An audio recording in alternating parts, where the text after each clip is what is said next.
Бүгін Жамбыл жеріне сауда және интеграция вице-министрі келді. Жұмыс сапар аясында Айдар Ахметбекұлы кәсіпкерлермен кездесіп, өңірдегі сауда саласының жай-күйін саралап, өзекті мәселелерді талқылады. Кездесу барысында еліміздегі сауданың экономикалық маңызы, баға тұрақтылығы және мемлекеттік бақылау тетіктері кеңінен сөз болды.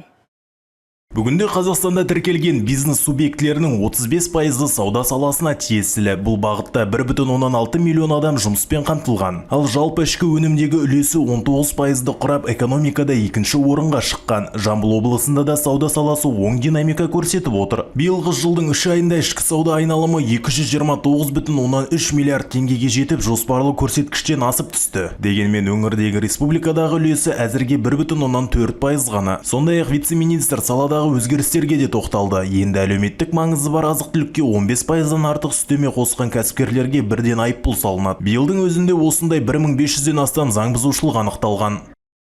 Жамбыл облысында осы жылдың басынан бастап өңірлік комиссия 14 рет жиын өткізіп, 28 нәтижесіз делдал және сауда үстемесін асып кету фактілері анықталған болатын. Анықталған бұзылыстар бойынша Қазақстан Республикасының заңнамасы шеңберінде тиісті шаралар қабылданды. Жалпы анықталған фактілердің саны бойынша Жамбыл облысы осы жылдың 30 сәуіріндегі жағдай бойынша өңірлер бөлінісінде 17-ші орында тұр.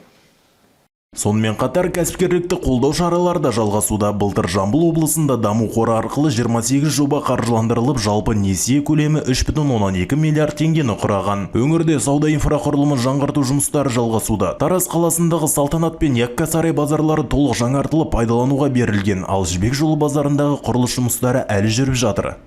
Нұрдәулет Мұса, Елдар Түстікбай, Қордай, 24 News.